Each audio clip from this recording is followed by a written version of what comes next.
It's the Jack and Nick Horror Show. You know, Nick, at this rate, I think what we should do for our top movies of 2017, I think we should include half of 18 while we're at it.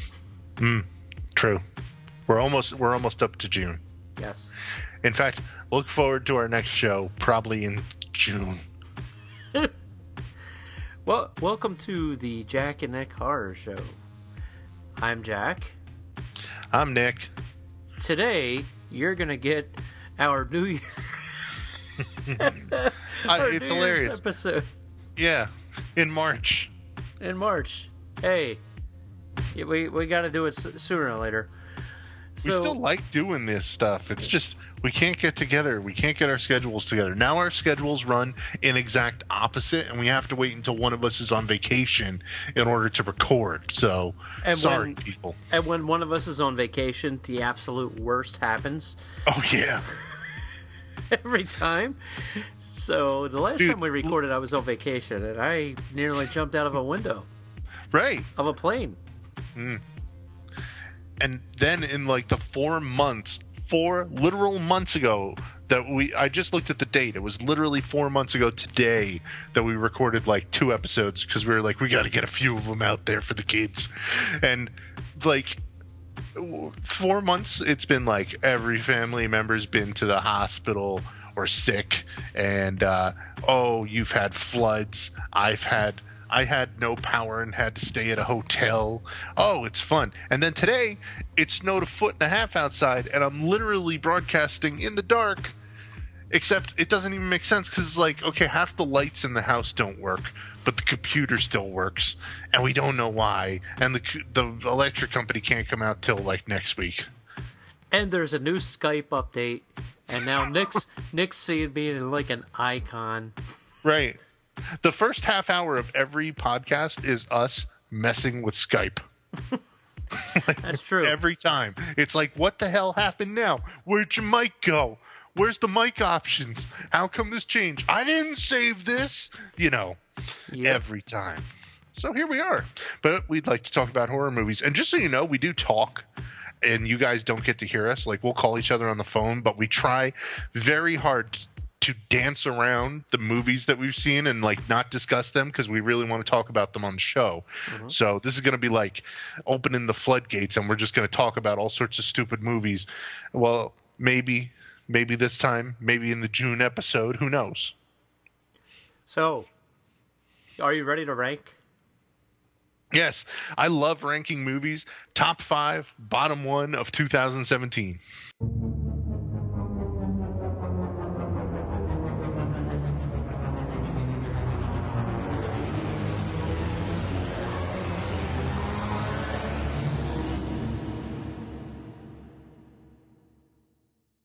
But before we begin this list, I just want to put this out there. I didn't see every movie of 2017. There are a lot of omissions from this, so these are just my top 5 movies that I saw.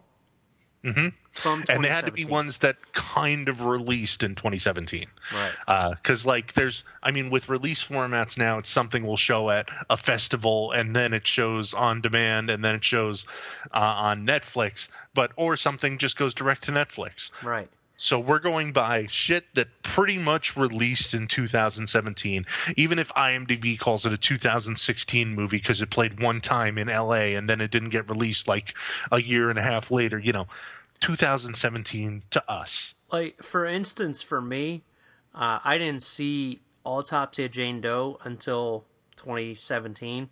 However, it is a 2016 movie, which a lot of people saw in 2016. So I didn't want to put it on the list only for that reason, because I was just like, you know what, it's an incredible movie. I would actually rank it at number 1 if I could, but right. I can't. See, and I'm even more strict about like sticking to the 2017 guideline than you, but I still think we do a pretty good job because I've heard other podcasts where they'll just be like, I really liked the movie, VHS 2, like 5 years after it came out, and it's like, no, you can't do that. That's not right. My number 1 movie of 2017 is Friday the 13th Part 3. Right. So Anyway, for number 5, you want to go first or should I go first? I'll let you go. Well, you know what? I'll go first only for the sheer fact that I'm more curious to know what your number one is, and I think the listeners are as well. So, but we may have some surprises. Who knows? But it's up to you. Okay, go first. Okay, fine. My number 5 is Life. Life. Oh yes, I didn't see. That's one I missed. That one was the one with like the alien symbiote type thing in space. Yep. It's a standard. It's a standard movie, but it does it perfect. This is the remember that movie? What the hell was it? The Mars movie. Was it Life on Mars? Or Mars? Oh my God! Why don't I know it? That one with I know Liev exactly. Schreiber and me. Yeah. That we all had to watch for that other show that we did. I think it was Life on Mars. Anyway. No, it wasn't. Oh, geez, that's gonna kill me now. And I don't think it's Mars. I think it's like Jupiter. It's something, but it's when you watch these creature on a ship like alien movies, you expect them to be life, and they're not. And then you don't want to watch Life because you're like, it's got Ryan Reynolds, it's got Jake Gyllenhaal. I don't want to. It's a good movie. It's really just standard, but it does exactly what it sets out to do. And I had nothing but enjoyment out of it. And it's a 1-by-1 movie, the 10 Little Indians rule. It's like a slasher movie, which is my favorite genre, as you know. And it's an alien form that's on a ship that kills people off 1-by-1. I getcha. The results are kind of surprising, and it was well put together. They filmed the entire movie at 0 gravity, so you really get a good feeling for being on a spaceship. So there you have it, number 5. Cool. Nick. The movie you were thinking of is Last Days on Mars. You know I had to look it up. And the one I was thinking of is Europa Report, both of which are like middle of the road, sort of like not even very memorable movies. I think Last Days on Mars was like zombies in space or something. It was and that's the thing. Like you expect them to be like thrilling at least or something, but no. So the movie that is number 5 at my list here, it's a movie you liked and I liked. We both liked, and we recorded an episode on it previously. If you go back through our history here on iTunes, YouTube, wherever you're listening to us, it's the movie The Babysitter from Netflix. Wow. And this movie is a horror comedy that was actually quite funny. It is about a boy who gets a babysitter who he thinks he's going to be like friends with and has kind of a crush on, and then they try and things get turned around, and everything gets comedically murderous. There you go. So that movie was good. And I since it went right to Netflix, the reason I really like this movie is I think it's going to kind of be the start of like Netflix getting more and more quality direct to Netflix stuff. We'll talk about that more in our next episode. That's right. We actually have a next episode when it comes out in June. But there's other movies coming out direct to Netflix, a few of them that have been pretty decent. And I don't mean like the greatest movies, but like movies that if I had rented on video 15 years ago, I'd be like, not bad. So I would say see The Babysitter. You already get Netflix. If you don't, you know somebody whose password you can use to see Netflix. So go ahead, do that. I agree that movie is pure fun. Mm-hmm. And speaking of my number 4 movie, I feel like we're blowing through this, and we're going to record like a 20-minute episode right now, and then we're going to have plenty of time. There's more to discuss because when I get to the top 2, you're going to shit. Okay. Number 4, Happy Death Day. Happy Death Day. I still want to see that one. See, now we have messed up everything because we didn't see identical movies all year because I wish I had seen that one, and I just haven't had the time yet.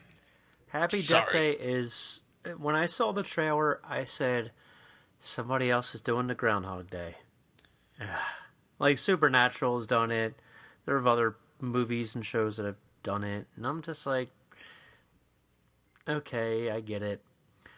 but it handles it very well, just like life. There's kind of a theme going on here. Life does what it sets out to do, and it does it perfectly. Same with Happy Death Day. Like, it's the movie that you think it's going to be, and more. So, I don't want to talk about it too much because I want you to watch it and enjoy it as well. For PG-13 slasher movie, it's really good. And I'm really surprised. If it were rated R, if they ever released an unrated cut, it would still be just as good, except it would have some even cooler moments to it. Like a little bit more, skin or bloodshed. But that's about it, really.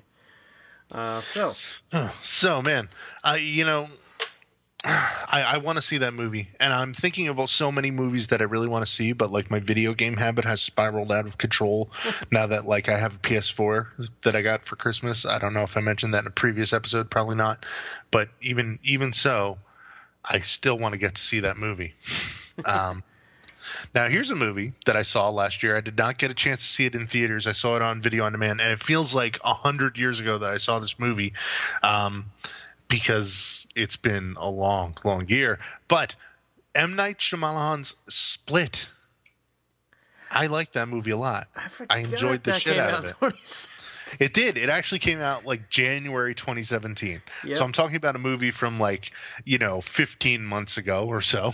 But it was enjoyable, and I totally love that movie. I like it because it had a connection to the movie Unbreakable. I liked it because it was just kind of a weird idea, and I don't know, like, how much stuff can you possibly say about it that's like hasn't been said already in the past year?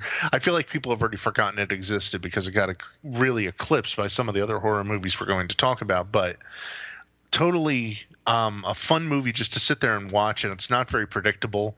You kind of have no idea what's going to happen in it. And what's his name?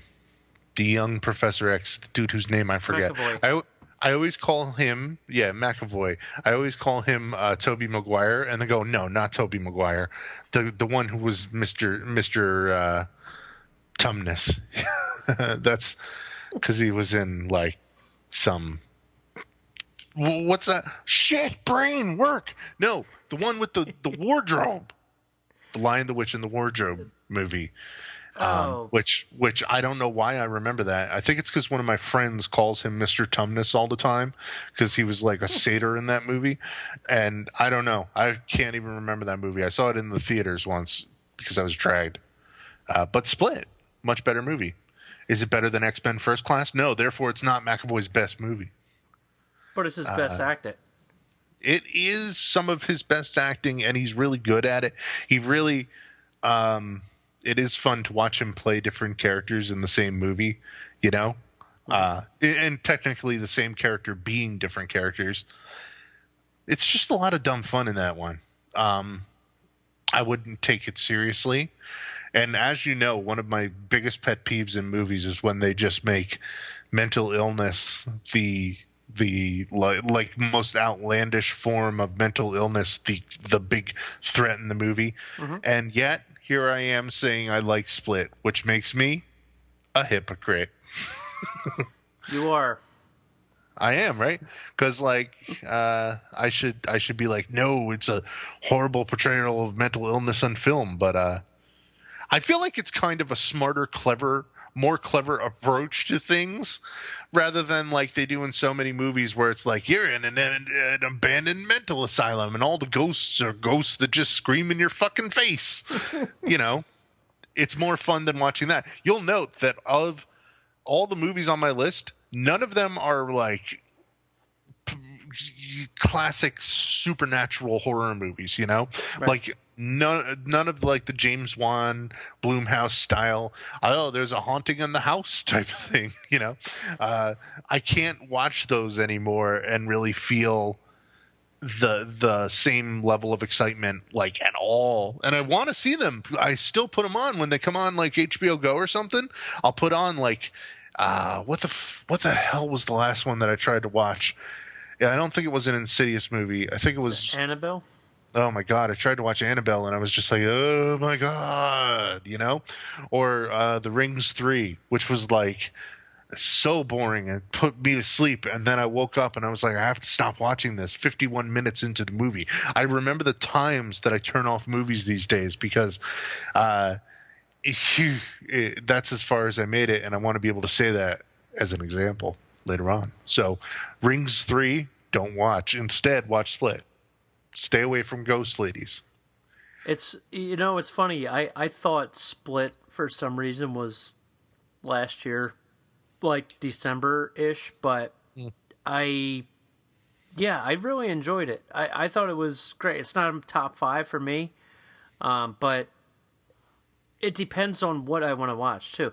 When it comes to lists, you know how I feel about lists, and I just like movies are usually interchangeable depending on your mood. You know, at least my mood. So I got a number 3. Let's go to number 3. All right. It is number 3?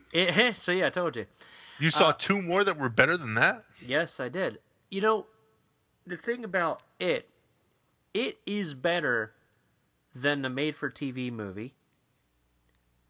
Way better. Mm-hmm. Way better. So many people are like, oh my god, they're ruining the... We already talked about it on the show, but I was so disappointed by that TV movie. And I watched it on TV and recorded it and made like a little VHS tape out of it. Like I drew like the cover and all that kind of... I was so excited for it. And then when it came out, I said, this sucks. This is terrible. I like Tim Curry, but that's about it. The movie does it changes a lot of things in the book, makes some of them the same, but it really is an intense movie. It's a damn great movie. It's a long movie too, and that's the thing I thought about, where it is already come out on Blu-ray. You know me, I normally buy stuff right away, but I'm trying to watch my change these days. And I still haven't purchased it, only because I have a feeling that a director's cut is coming out, and I don't want to double dip because I double dip too much on a lot of these movies. Mm-hmm. But it's one that I'm not sitting here going, I have to watch it again right now. You know what I mean? Right. Like, after I seen it, I said, okay, I'm good. I saw it. It was really good. I saw it in the theater. I would like to watch it again, but like right now, I don't want to sit down and watch it right this second. Even though if I had the choice, yeah, I would, I guess. But it's not one that I'm like, you know. But that's where I am for number 3. Mm-hmm. Yes. All right. Well, let's talk about my number 3. Okay. My number 3 that I'm surprised that I hadn't heard from you yet was a movie that we both enjoyed, and somebody's just like leaning on their horn outside of my house. I don't even understand. There's no cars on the road. Anyway, thanks for ruining that moment, asshole. So, my number 3 is The Void. That is 2017. See, another one. Totally. It was that everywhere says that movie came out in 2016, but it played at like the Toronto Film Festival, and then it didn't actually release in America till 2017. So I'm keeping it.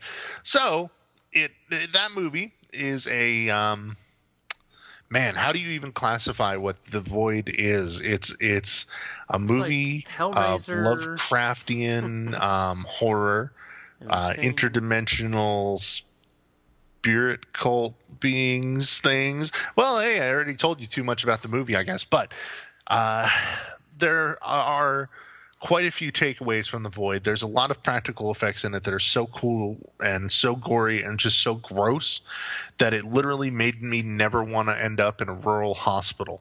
I didn't even really understand that rural hospitals were a thing until I saw this movie. And now that I've seen this movie, I never want to go to one because it would be all that I would think about is like gross stuff happening in it. And it was made by people who we enjoy all of the other work of.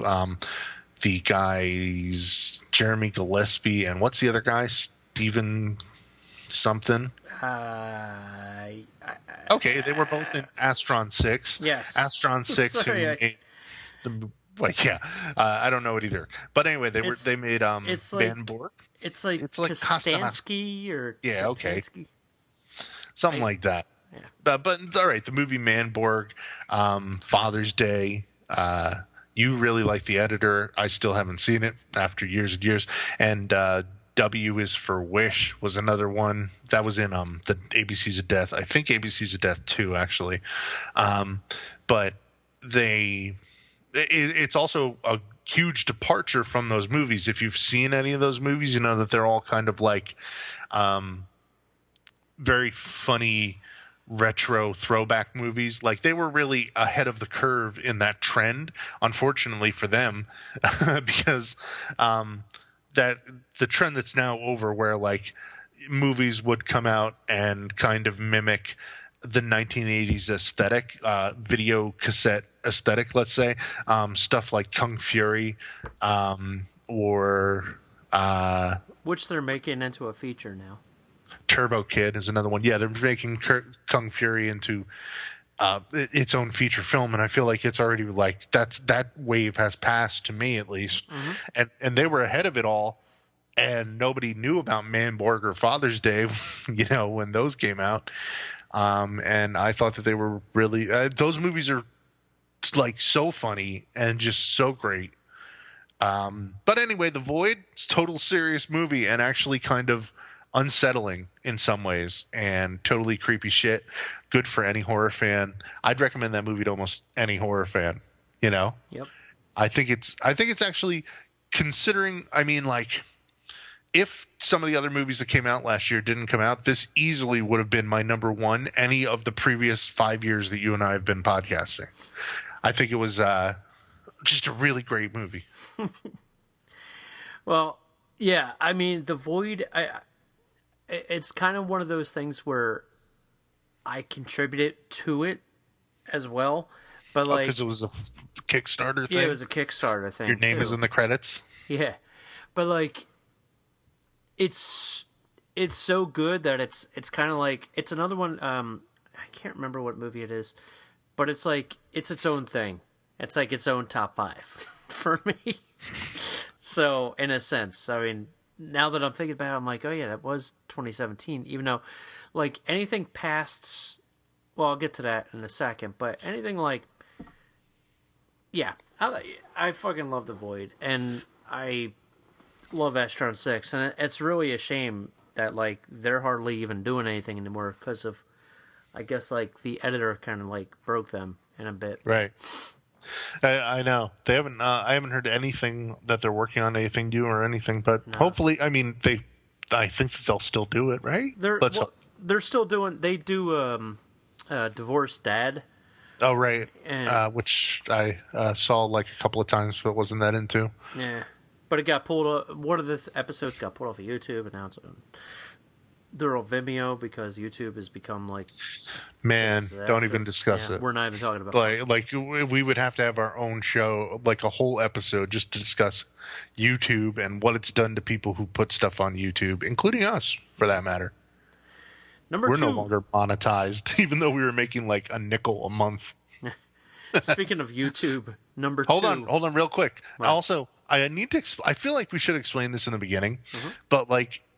Watching movies these days is so different for you and me because now we just sit back and watch whatever we want rather than shit that we're forced to watch, because we used to have like a huge schedule where we would watch 80 horror movies a year for the old podcast, and like now I watch maybe about like 20 to 30 horror movies a year, and they're all ones I get to pick, or like Jack says, hey, watch this one, and I'm like, totally, and I watch it and I enjoy it.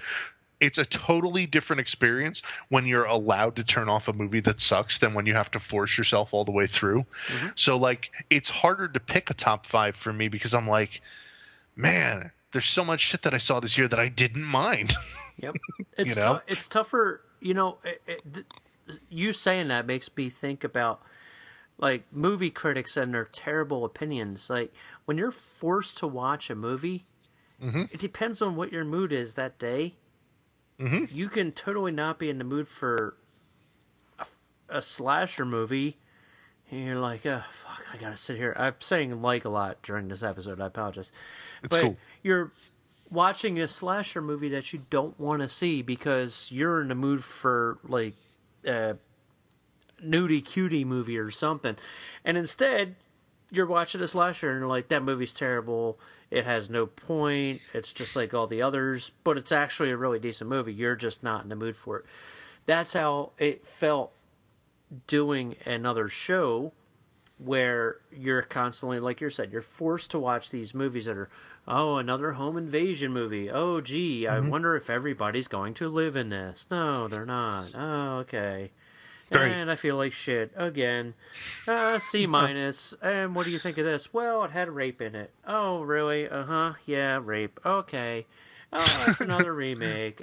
That is every horror podcast in a nutshell. Yeah. Meanwhile, if I could do 52 weeks a year just talking about like whatever we wanted to watch, I would totally do it, except we don't have schedules that work that way. But like that's how, in a sense, not 52, but that's how our show is. Like we do whatever we want to. Mm-hmm. It's not like we're getting paid for this. People like us, people hate us, and you know what? That happens. So anyway, back to our top five. Sorry, number 2. Excuse the interruption, people. It's okay. We gotta talk like human beings here. Sorry for the digression. Number 2 is. You ready? Yeah. This is where you're gonna go. What the fuck's number 1? Number 2. Get Out. See, I knew you'd say Get Out for number 2, and then you're going to say something wacky for number 1 that came out in like 2013, aren't you? Number 2 is Get Out. Why is Get Out number 2 and not number 1? Well, it goes like this. Get Out and the number 1 movie are interchangeable for me. But I went for... I'll talk about one when I get to it, but Get Out is number 1 material. It's absolutely great. It's one of the best horror movies I've seen in ages, and it's in actuality it's going to hold up more so in future years to come, and it's very enjoyable. The acting is perfect, the writing, everything is great. Reason it's not number 1 I'll explain in a moment for me, but in a sense it's like a little tiny. Remember the top 5 where it was Father's Day and Cabin in the Woods? And the more I think about it, I would rather have Father's Day at number 1 than Cabin in the Woods. Mm-hmm. Only because I've watched Father's Day more than Cabin in the Woods. Same with Get Out. Like, I saw it in the theater, absolutely loved it. Bought it on Blu-ray. I still haven't watched it. Not that I don't want to. I have a lot of other things that I'm watching and, work schedule, all that kind of stuff. Mm-hmm. And it's one that you kind of have to be in the mood for. You have to be in the mood to watch the movie. Just like It. You have to be in the mood to watch it. So that's where I am with number 2. I love the movie, but when I tell you number 1, you're going to get mad. But go ahead. So... my number 2 of the year, and maybe this will make people mad, but number 2 of the year, I almost could interchange this one with my number 1. I really could, because I think that they're both real horror classics, but like real horror classics that came out in the same year. Like in any other year, these 2 would have been number 1 easily, but yeah, it is number 2 for me. I feel like it is a horror movie unlike almost any horror movie we've ever seen, where it felt like a real, almost like a summer blockbuster horror movie, lots of like really creative stuff in it, from the scares. Oh man, I mean, there's so much good stuff that felt like, and I mean, I'm putting it on the level of like a movie like Pet Sematary, where the first time you watch it when you're like 10 or 12 years old, and you're like, oh god, that guy's head is all flayed open. I don't know if I'm okay with this, Like that is kind of how I felt when I saw like the headless boy walk down the stairs, and I say that because I assume you've seen it at this point, horror listener. You've had plenty of time. I really don't understand anybody who could see that movie and say, or it wasn't that great, because I don't think you're being honest. Or you're one of those people who's like, it didn't scare me. And it's like, yeah, it didn't scare you, but so what? It's like, I'm impossible to scare, you know? Um, no, that's not true. We all know what scares me. It's gray aliens. Pimple I in have the a problem dick. with it. Oh, man. Oh, coming too close to home right there. But no, aliens, that'll scare me. But no, you know, like, man, what a fun fucking movie to see. Sorry for cursing. I know some people are like, guys, don't curse on the show, blah, blah, blah. But no, it's totally like a fun movie to watch. A movie you could recommend to almost anyone. And I think that it will hold up over time, you know, 5-10 years from now. I think that it will still be one that gets looked back on. I mean, I kind of wish it was a Nightmare on Elm Street and not it. And I still say that like if they just made a Nightmare on Elm Street movie that was exactly like that, but with Freddy Krueger, I would die.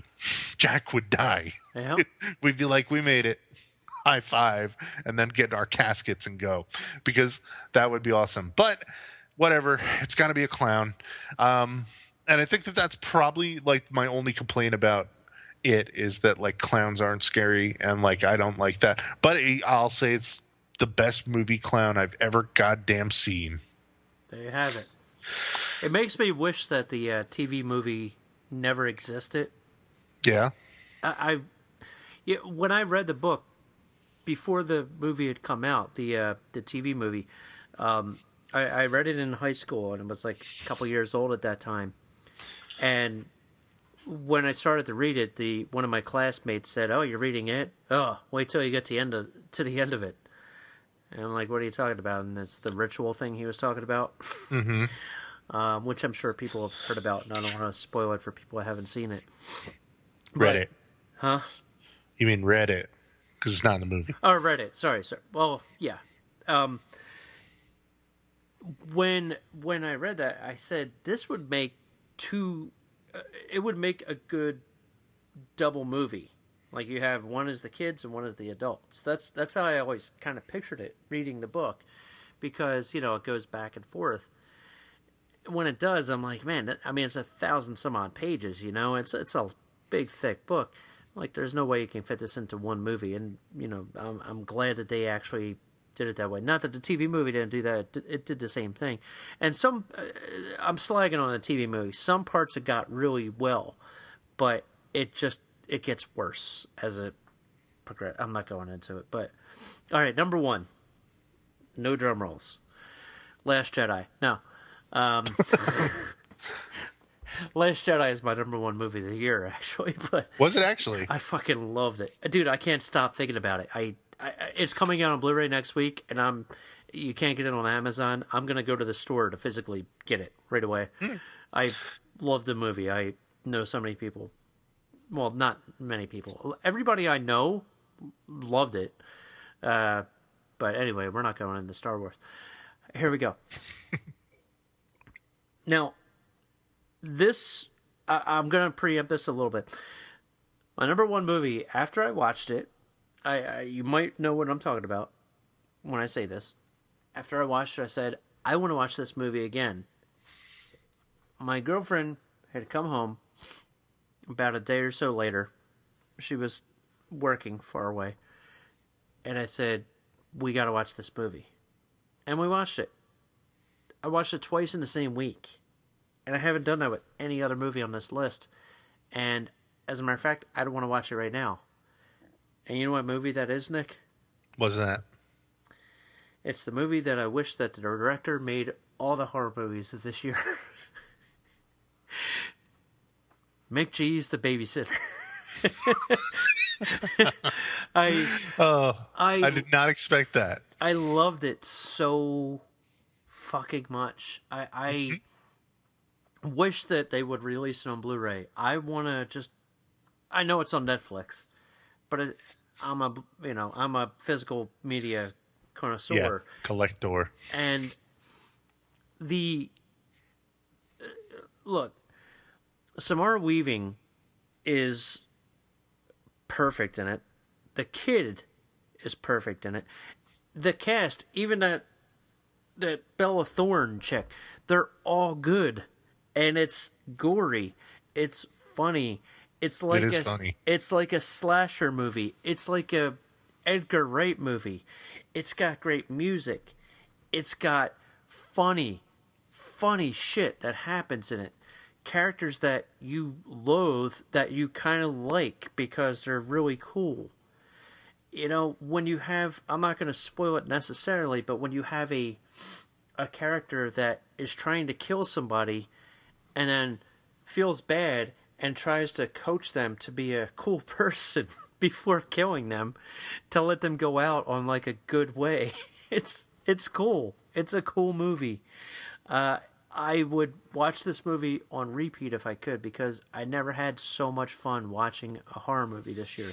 The other movies I had fun watching, don't get me wrong, but The Babysitter is by far the definition of fun for me, and I would probably say it will probably be like my number one movie of the decade. That's how much I love it. I absolutely love that movie, and I thought it was going to be terrible because it's straight to Netflix. Right. I saw the Dumb trailer. name. Yeah, I saw the trailer. I'm like, ugh. But man, Samara Weaving is a godsend. She's beautiful and can act and everything. That's great. Best movie of the year. There you have it. But Last Jedi is better. But go on. So my favorite movies of the year that were not horror were probably a tie between Logan and John Wick 2, because I can't pick between those two movies. I love them both, you know. Mm-hmm. But anyway, my favorite horror movie of the year, and probably favorite movie of the year if I really thought about it, is absolutely Get Out. Unfortunately, it was the first horror movie I saw in 2017, so I had to wait like all year to say that. But until a couple of days ago, I actually thought I liked it more, but I watched Get Out again when I was not in my home because of a power outage, and I was at a hotel and it was playing on HBO. So I watched it on Hotel HBO, and I was like, God, I love this movie. Mm-hmm. I love Get Out. I've seen it now probably 4 or 5 times throughout the year.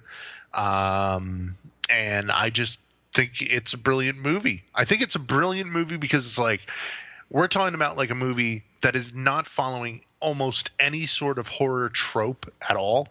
Much like The Babysitter, where the Babysitter kind of had some things, but you know what I mean? Like, where it's not like a traditional, ooh, there's a ghost in this haunted box, you know? Yeah. It's not, there's a slasher who's pursuing a victim. It's not any of those sort of things. It's like completely, this is what you can do with horror, you know? Mm-hmm. And, I mean, like, Get Out succeeds in like every goddamn way that, it's got cool music. At least, you know, I like the theme song bit in the beginning. Oh man, I should have mentioned that during The Void. I love The Void synth score. Oh, come back to Get Out. Okay. Get Out has social commentary without, that doesn't like beat you over the head with it and make you feel bad about how you do anything. You know, it's a much better dark reflection of how things just are, without necessarily blaming you directly. You know what I mean? Mm-hmm. One of the problems I always had with Tales from the Hood was that I felt like it was like trying so hard to be edgy with how, you know, it was trying to be woke before woke was a thing. Whereas Get Out is just kind of telling you like how it is in life. And they do it. There's the scene near the end of Get Out, which probably won't spoil it. I mean, if you haven't seen Get Out now, it's your own fault. You've had a year. It won an Oscar, for fuck's sake. Go. It's the first horror movie to win an Oscar since what? The Sixth Sense? Oh, yeah, Sixth Sense. Yeah, sorry. So it's the first horror movie to win an Oscar. Now, I don't care about Oscars one fucking bit, and you know that if you've heard me talk. I think it's a big bullshit game that Hollywood plays every year, but I'm happy to see Jordan Peele win an Oscar for it, because it was like, I actually liked that movie, you know?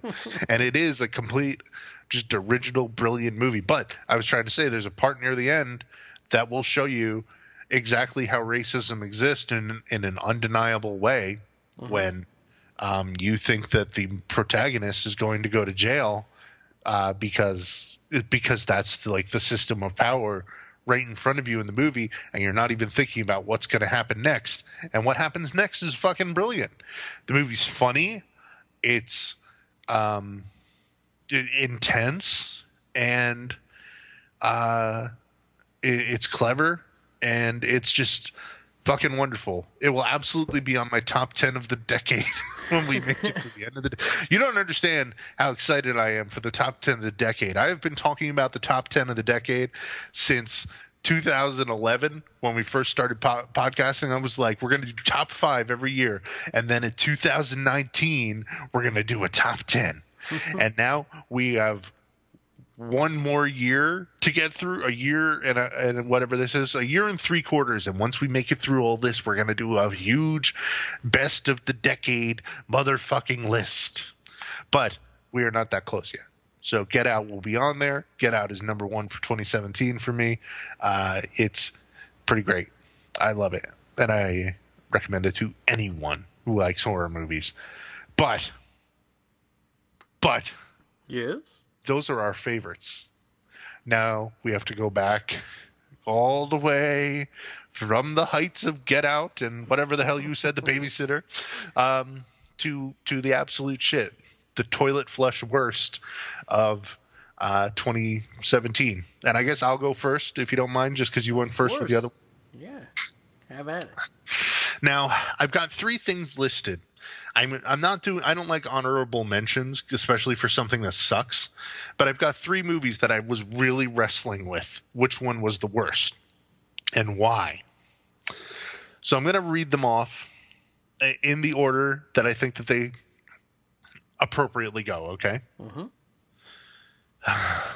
And the first one is a movie that I saw and just thought was like so super boring. It was really boring, and I didn't understand what was kind of going on with it, and it was a Netflix original too, so there goes my whole Netflix original theory right out the goddamn window. But I Am the Pretty Thing That Lives in the House.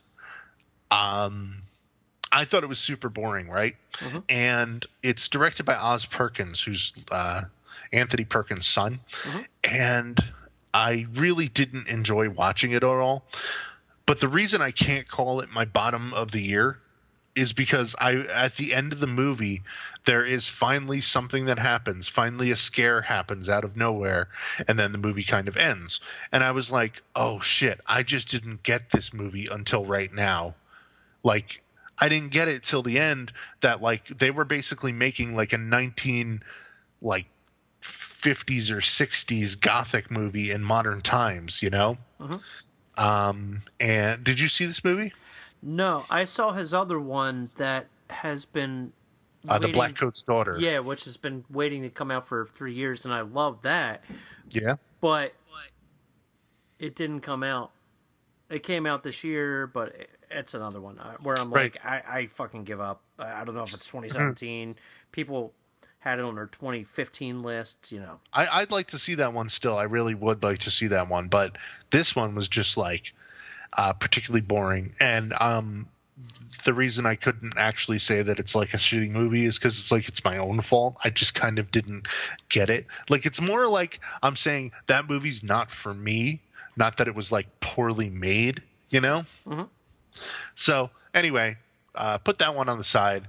I don't recommend it to anyone. I'm just saying I didn't like that movie fucking at all, and I didn't get it. It went over my head, and I kind of caught it at the last minute, and then I went, oh, I probably would have enjoyed this more if I knew that at the beginning, but I didn't because I'm stupid. Anyway, so the other movies in my list that are not a list, it's not a list. I'm just telling you about the ones I hemmed and hawed over internally, okay? Mm-hmm. Another movie that I saw directly on Netflix was Death Race 2050, which is a sequel to one of my favorite movies from the 70s, Death Race 2000. Mm-hmm.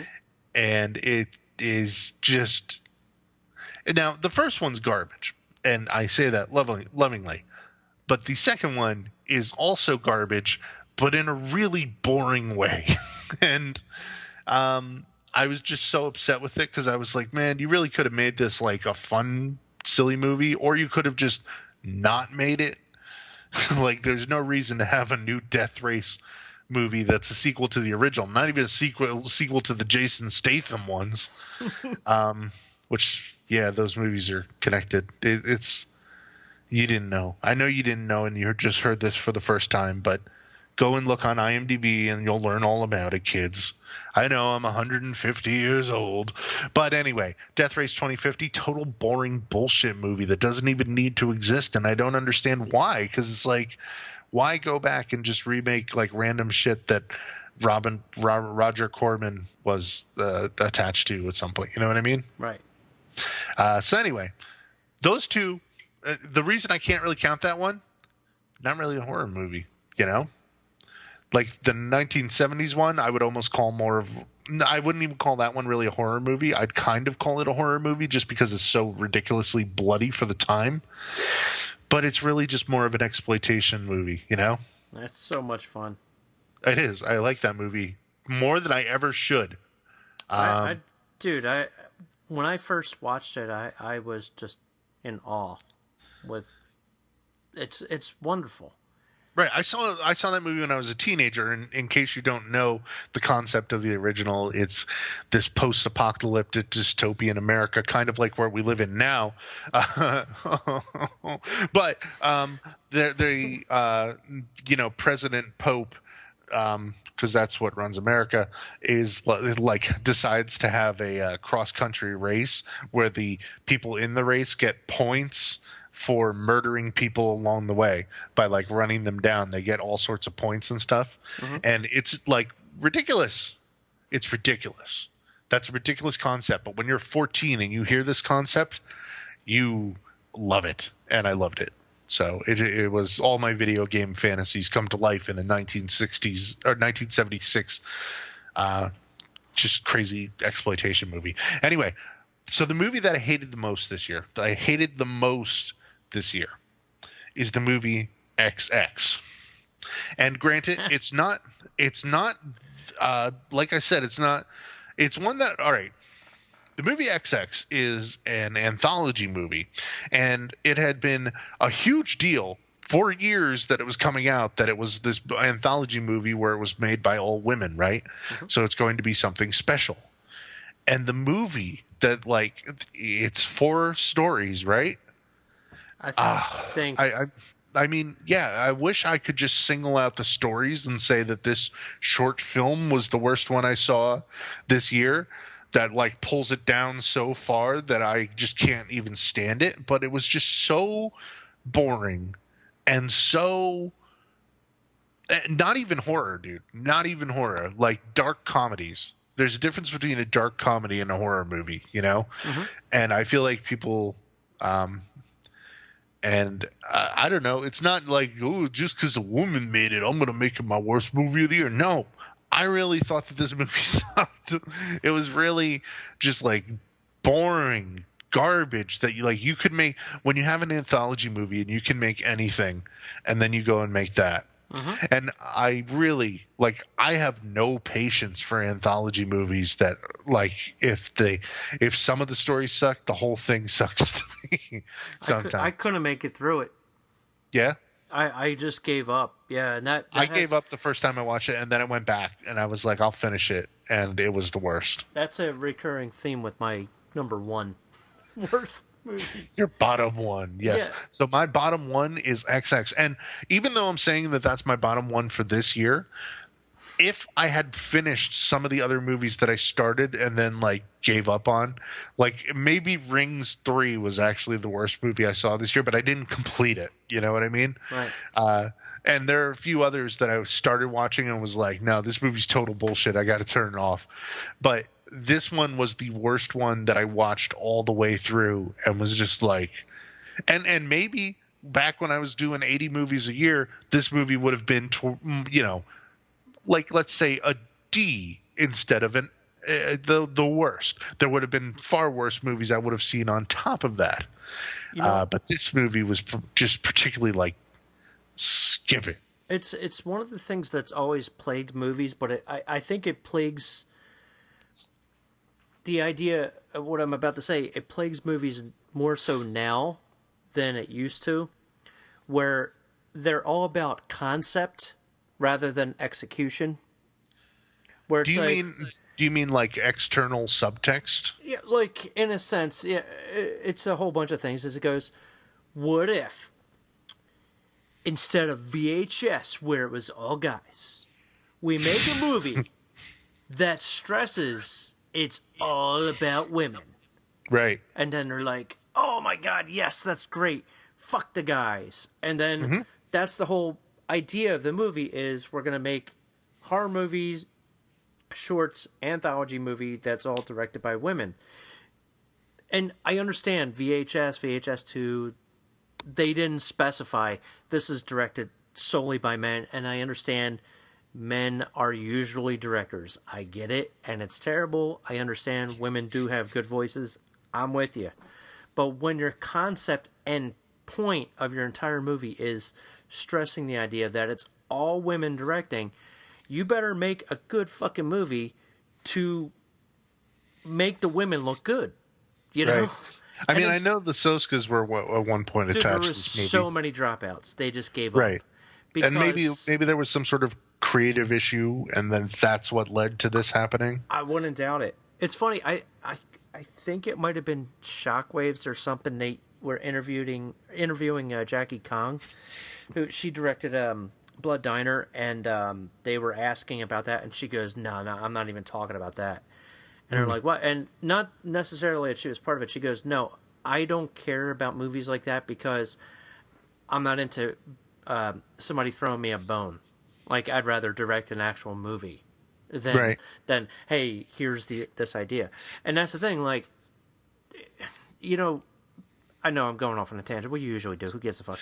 No, because there are you're absolutely right, man. There are these fucking movies. It's not only that. It's sorry. just it's almost like I picture this guy, and it's always a white dude who's like 20 something, who thinks he knows everything, and he goes, "What if we got a guy that looks like Charles Bronson and put him in this movie?" And then it's that mentality that is killing movies, where like Kung Fury that we had brought up earlier. It's like, when I watched Kung Fury, I was bored. Like, I was bored watching it, and that's right up my alley. But it's the same thing of, what if Hitler is the villain in this 80s movie with dinosaurs? And it's like, guys, stop it. Please, we understand you saw all these movies. Make something new and original. Look at what Jordan Peele did. Look at what McG did. Look at all these movies that we're talking about. Look at what Fischetti or Bichetti or whatever the hell his name is with it. Look at what these people did. They used their fucking talent and voice and made something that had an impact rather than this junk. And junk has its place. Don't get me wrong, but it's almost like, I mean, shit. Like I've said, slasher movies. Yeah, I love every slasher movie just about, and they are the epitome of this. Where it's like, what if we get teenagers put a mask on a guy with a knife and he chases them? And it's like, yeah, we've seen that before. It depends on how it's executed, and that's what makes a good movie, rather than just concept. That's all. Absolutely. Because I mean, there's nothing else I could really add to that other than I also didn't like Wonder Woman. So maybe the misogyny is the problem. But no, Wonder Woman, same fucking thing, where it's like people made a huge deal out of how it's like, oh, it's a woman superhero, woman directed. And like I watched it and I was like, this is like kind of middle of the road superhero movie at best. Yeah. And I'm sorry, it's the most overrated goddamn superhero movie in the world. I saw it. I saw it. I better name something that I like with a woman in it now, so you know that I am not just a complete dick. But American Mary, made by the Soska sisters, was one of my favorite movies. In fact, one of my favorite horror movies of the decade so far, that might make an appearance in the 2019 episode coming up.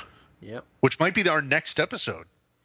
It always goes into the thing. I've mentioned this before. You and I have actually gotten into arguments about this before when we did Slasher Cast, where I had said that people overpraise stuff so much because they want the current movies to be classics like they used to have, you know? Like, they want the next E.T., they want the next Goonies, they want the next Back to the Future, they want all this shit. But they overpraise mediocrity, and once you go and see it, you're just... That's why the word overrated is so overused by people, because people are overrating things where it doesn't need to be, you know? Yeah, and it's not just overrating, it's overhating too. Right, that's it, yeah. Because everything has to be either the best ever or the worst ever. Remember when Baby Driver came out last summer and everybody was like, it's the best movie I've ever seen. And then it's like 6 months later, it's like, well, was it really the best movie you ever saw, kids? Yeah. I mean, it was good. It was decent. I still haven't watched it. Oh, really? Yeah. It's a good movie. I see Baby Driver. Good movie. But was it even like the best Edgar Wright movie? You'd be fucking dying of the flu with a brain fever that is telling you that it is, because it's not. But, you know, people act like that. Dude, just like Ready Player One. People hate Ready Player One. Dude, the movie's not even out yet. Go search the words Ready Player One on Twitter and just read the flaming of that movie. That is like, oh my God, people with 1980s nostalgia in a movie, this is ridiculous. Yep. Imagine if Back to the Future came out today. People would be like, oh God, all this nostalgia, that doesn't make a good movie. Dude, give it a chance. Maybe it fucking will, you know? Mm-hmm. I'm really hoping Ready Player One is actually good, because I like the book, first off, and second off, because I want to be the person on the other side saying, no, it was good, just shut up, you know. Yep. And like that's the same thing. We talked about Wonder Woman. Man, the Ghostbusters movie from a couple of years ago is a perfect example of people way over hating it, and also other people way over loving it, because you had like this battle between like the idiots that were like, this isn't my Ghostbusters movie, this is a remake of something, you know. And it's like, you know, maybe 20 years ago or 15 years ago, you and I, or even 5 years ago, you and I would have been like, oh, I can't believe they're remaking. But you know, after a while you get old and you throw your hands up and say, it's gonna happen, let it be, you know. And on the other hand, you get these people that are like, oh, it's women, girl power, gotta have a feminist Ghostbusters. And it's like, dude, it wasn't that good, calm down. You know. Right. And what happened was a completely mediocre, not awful, not great movie came out, and then it was like, why'd you guys all talk about it so much before it came out? Everybody thought it was either the best movie ever or the worst movie ever, and it, in fact, it was just a completely forgettable movie that we're never going to remember in like 10 years. We'll be like, there was a third Ghostbusters already? That happened? You know? Oh, anyway, I'm sorry. Did you tell us your worst movie of the year? No, I have I have an honorable mention before. Dishonorable. Yeah. This one I didn't finish. Another one. Both of them I didn't finish, actually. So I really can't call it the worst, but there's a reason for it. It is Little Evil. Oh my God, dude, that was another one that I was thinking like, oh, you know, that one was direct to Netflix too, and that one was kind of poop. It was. Look, I still don't get it. Adam Scott, I don't get it. I don't get the love of this guy who's the boringest person. He's just boring. Dude, you know what it is? Is like, when he's in a movie or in a cast, he can add a flavor to it that's like, you know, oh, hey, that guy, he's pretty funny. But he has never been the lead in anything I have that never was laughed actually funny. At a word that came out of the Adam Scott's mouth. You know, and I think that that's it too, is like, he's better when he's like adding all right, I'll tell you two movies that he's good in. Krampus and Step Brothers. But I haven't seen Step Brothers. Really? It's still one I haven't seen. But he plays the role that's perfect for him in Step Brothers. But even, where like Piranha. He's not funny in either of those movies. Particularly, I wouldn't say he's funny. Like, he's there almost as a straight man that people play off of, but he's not the leading man in either case. Nor does anyone lean on him to be the funniest guy there in either case. He's that boring guy you work with. Where you're Who just thinks like, he's kind of funny or something? I don't know. it's like, who's this? Oh, it's Brian. Hey, Brian, how's it going? Good. What are you doing for dinner tonight, Brian? Well, my wife and I are going to have steak and potatoes. That's what we're having. Cool. Anything else, Brian? Nope. That's it. Steak and potatoes. Have a good day, Jack. Thank you. Thanks, Brian. You Right. know, that's Adam Scott. Anyway, Little Evil was terrible. It was terrible. Terrible. Right. I'm Terrible. having trouble remembering what the movie was about. Wasn't it like a send up of The Omen where Send he up a- like yeah, where he adopts a boy? no, he's with a girl and her son is like the Antichrist and he's trying to prove it, and it's Right. It's just not. It reminded me of that movie with what was it? Baby Daddy. Hell, baby. No, yeah, Hell Baby, Baby Daddy. Not Baby Daddy. What the hell was it? Hell Baby? Which one was the one that had Who cares? like half the state in it? And also Hell, baby. he was in it. Yeah. Yeah. That movie was funny like for 2 seconds. This movie was funny for 0 seconds. And I did not make it through. That's the reason. In fact, the reason Little Evil is not my bottom one of the year is because I didn't finish that movie. That's another one I shut off after approximately 40 to 50 minutes because fuck it. Okay. So another tangent's coming up. And then you're going to get your fill, people. You're going to have at least an hour episode. All right, here we go. Right. Okay, so this one, number one, is a movie called Don't Hang Up. And let me explain the situation here. Don't Hang Up, get ready, Nick, is about YouTube prankers who prank people. And they prank this girl in the beginning of the movie.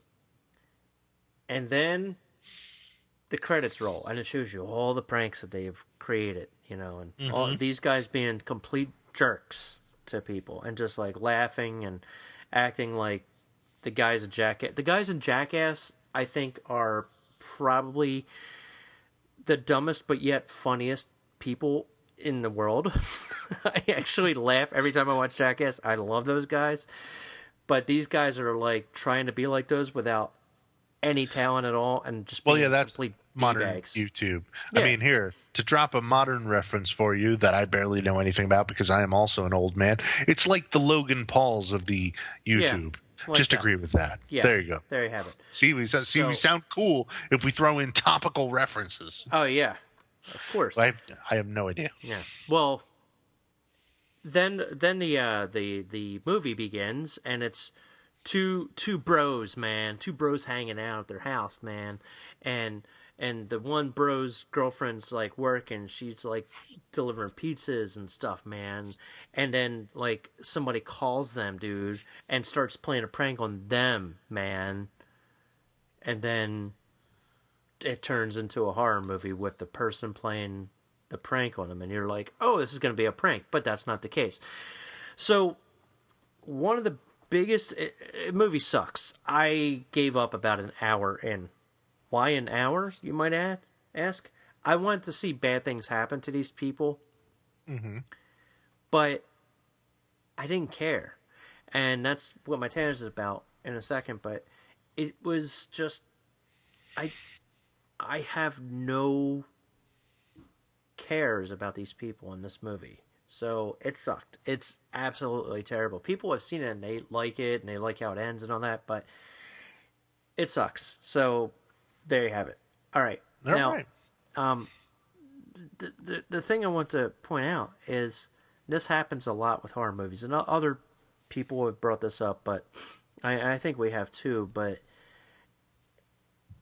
I don't know if it's me getting older or what, but kids that were in movies, in like say the Friday the 13th movies or Nightmare on Elm Street movies, they're not assholes. There's always one bitch or asshole or dick, But when your entire cast, including your lead, is a dick Mm-hmm. or an asshole or a bitch, you can't sympathize or empathize with them and care. Like you're just you check out because you think to yourself you want to watch a movie where you can either picture them being your friend or them being you.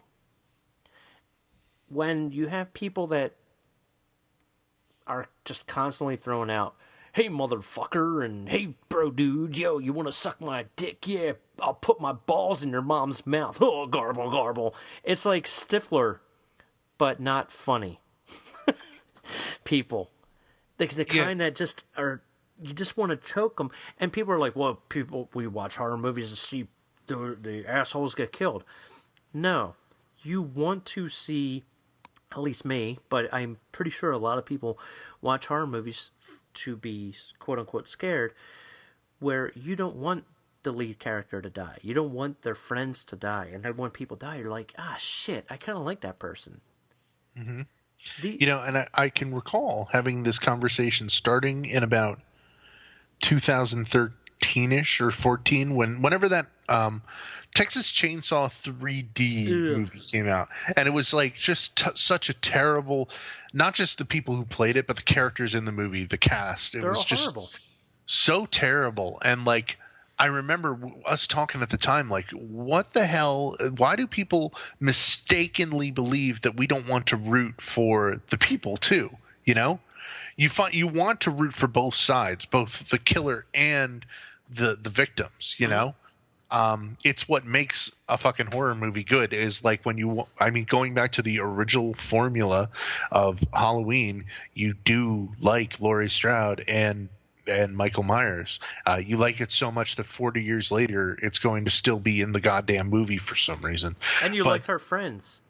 Right. You even but like also, Jamie. You don't want Jamie to die. Little Jamie Lloyd, you don't want her to die. You don't want Rachel to die. But they do die, and you're okay with it. It's a movie. You get over it. People aren't fucking crying about it. Huh. Or like even like you don't just look at horror movies and go like, yes, horror movies are about like wish fulfillment. I want to see assholes die. Rarely ever can that make for a compelling movie all the way throughout. Right. You really have to care about the characters in both respects sometimes. And I mean, I don't know. I'm sure that there are movies that buck both these trends, but in a lot of modern movies, it seems like they just make the main characters just total dicks across the board. And I assume that that's like the Hollywood thinking at the moment, right? Well, it's not just Hollywood. It's even independent movies. Like a lot of like even shit Gutterballs. Ugh. Don't watch Gutterballs ever. That movie. Okay.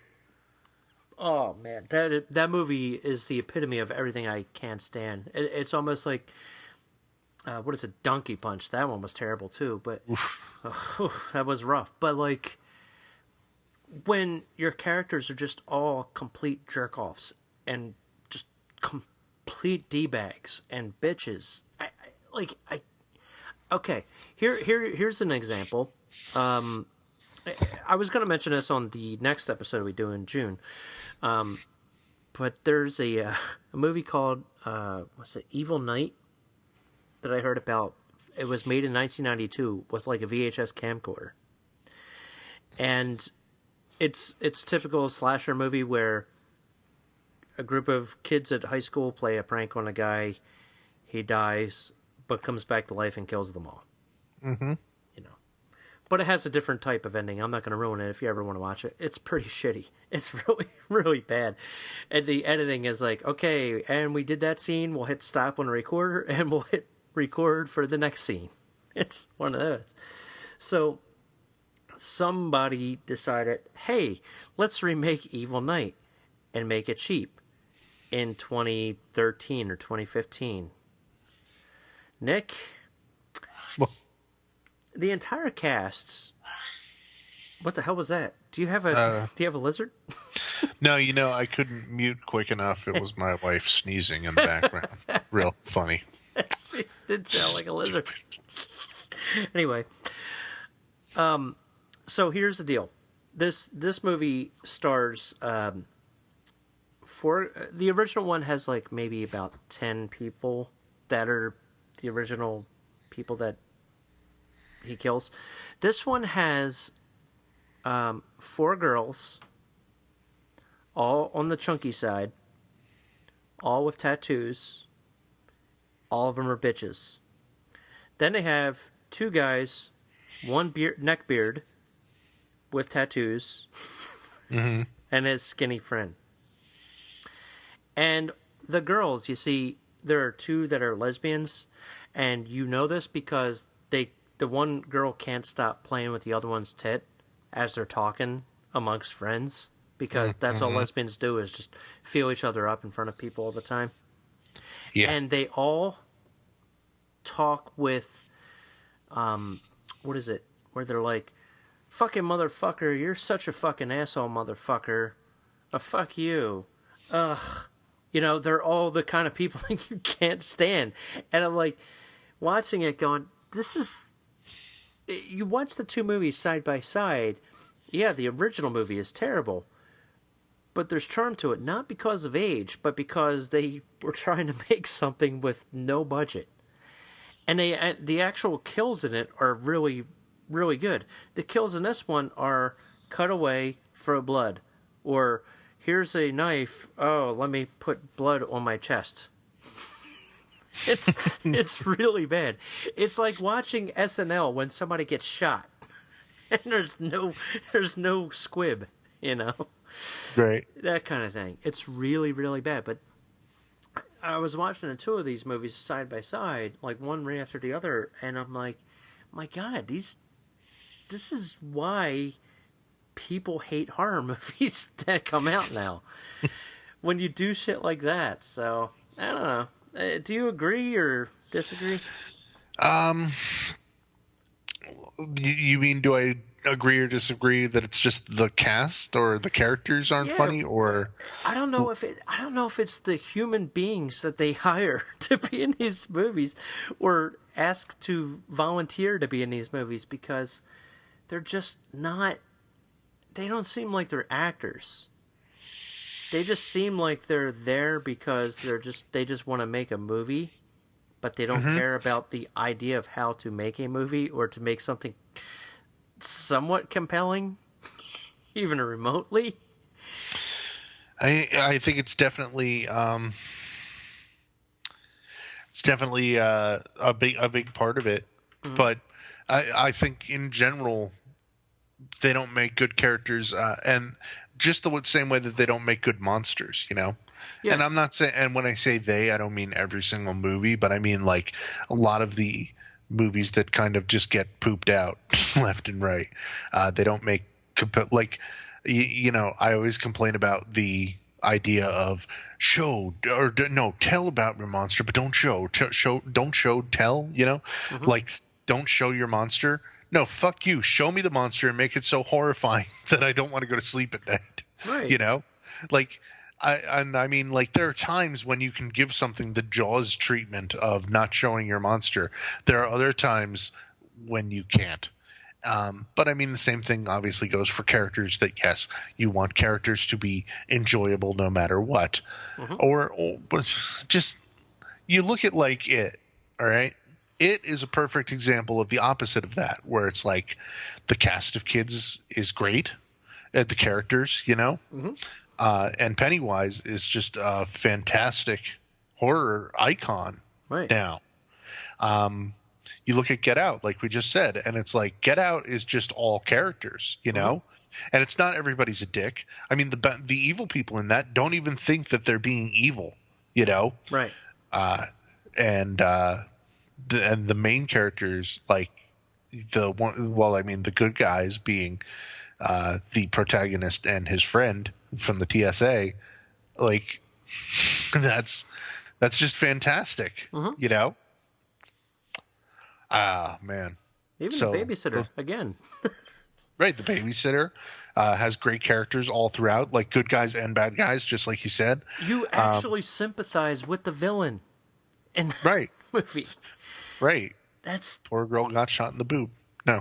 But I mean, do you like the main villain? Some of the, you know, you actually feel bad, and Yeah, no, there's so much good stuff. Like many of the movies that we just named, just have characters. Be they good or bad? Because you can have terrible people who are the awful characters who are murderers, but then are also still great characters. Going back to movies even like Leslie Vernon, thinking of that he's just some dorky guy, but he's also a total serial killer. And don't get me wrong, I love cursing. Andrew Dice Clay is one of my favorite comedians still, but when you're making a film, you can have cursing in it all you want, but make it compelling. That's all. Just make it compelling. Anyway, so that wraps up our 2017 episode of March. Are there any other movies you're looking forward to this year that you think are going to be on your top 5 at the end of the year? I have no idea. I really want to see Annihilation. I haven't seen that. Ooh, yeah, I'm hoping I catch that before it's out of theaters. I've heard good things. There's a few others. Is Return to Nukem High actually coming out this year, Volume 2? It's supposed to. It's being released in theaters here and there. I know it's been doing that, but that doesn't mean a goddamn thing when it comes to distribution, as we know. Actually, the Halloween sequel I'm looking forward to. I hope it doesn't suck. But I mean, Blumhouse is on such a run right now that I don't have any real reason to think it will. I just think that it's a little bit creatively bankrupt to go back to the same Laurie Strode versus Michael Myers story again. But hopefully it's fucking awesome. I just think people should temper their expectations and not be so overhyped about it that then they hate a perfectly decent movie, Right. Like they always do. I also want to see. There's a few other movies coming out, like Unsane looks like more of a psychological thriller, but it could be a psychological horror movie. And I feel like there's something else, and we'll feel really stupid when we get off this podcast and we're like, "Oh, that movie, yeah!" But there's so many that it happens to us every year. We get excited about a movie that's supposed to come out, and it doesn't come out. Right. That one I saw the trailer for looks pretty neat. What is it? Hereditary. That looks interesting. Yeah, but all right. Talk to you to the end of the year when we do our best of 2018 in 2020. And then, yeah, exactly. And then the episode directly after that will be the best of the decade. So that's cool. I'll talk to you, I guess, next year. Yeah. 2019. Hopefully our schedules line up. We'll see. Hopefully 20 people still listen to the show. I can't guarantee that. Well, 10. thank you for listening. Maybe 10. Thank you for listening. You're welcome. I literally listen just to you thank- when you talk. I literally just talking thank about every individual listener right there, probably. You thanked Sean Kelly and Tor Larson. Yes, they're all about it. And Y2 Stump. Old Stumpy. Old Stumpy. I wonder if Merriman still listens to us. I doubt it. Yeah, that's okay. Podcast people come and go. We're still here somehow. Yeah, they come and go. So Is that what Karma Chameleon was all about? What, the song? Yeah, you come and go. Oh, dude, I got no idea. Was he predicting the future of podcasting? You have asked the wrong man. Alrighty. All right, man. Let's do Later. it. Good night. Thank you. Please follow us online at Jack and Nick Show, or individually, I'm at New Jersey Nick on Twitter. Jack is at Jacob K666 on Twitter. I think. I am. Right? I was yawning. Yeah, I didn't want to Dude, sound. there we go. We got it. No, we're all good. We're all good, and we feel good. We're sorry we can't get these episodes out, weekly, but maybe someday when me and Jack retire, we're finally going to have a good show. All right. Good night and good Bye. evening or afternoon. Arrivederci. Good month.